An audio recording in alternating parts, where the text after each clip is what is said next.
Chaque croyant est soumis à des épreuves au cours de sa vie. Ces épreuves peuvent être immenses et difficiles pour certains.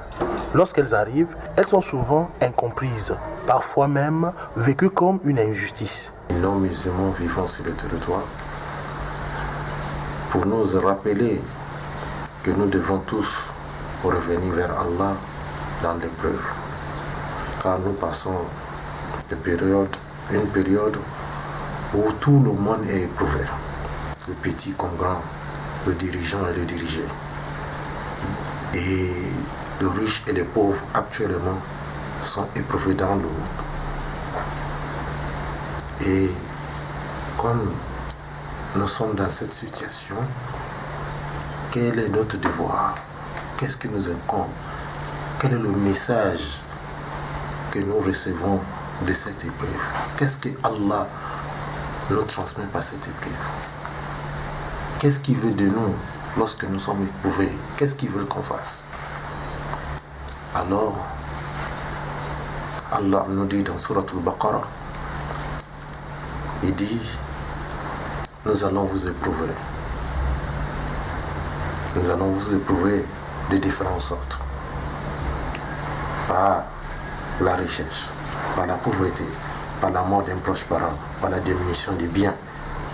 Allah peut nous éprouver par plusieurs phases dans lesquelles nous avons cette épreuve de cette pandémie qui est le coronavirus.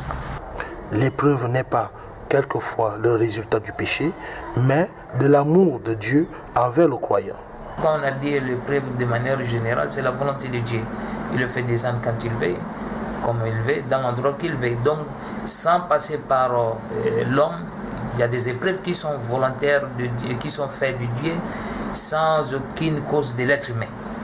C'est pourquoi même lorsqu'on prend l'épreuve de manière générale, nous voyons que l'épreuve fait partie même des signes d'amour de Dieu. C'est-à-dire quand Allah aime un peuple, il les éprouve. C'est aussi, ça fait partie de signes qui va faire en sorte que le péché de ces derniers soit purifié. Donc quand on regarde tous ces aspects, on voit un peu que l'homme peut être éprouvé en tant qu'un vertueux, c'est-à-dire un homme pieux peut subir l'épreuve. Ce n'est pas forcément lorsque nous avons dit que l'homme est la cause parce qu'il a semé les raisons sur la terre. Non, tu peux être un homme pieux, mais tu es éprouvé par Dieu. Et ceci même montre que vraiment tu es aimé par ton Seigneur. Elle donne l'homme l'occasion de se rapprocher de son Créateur.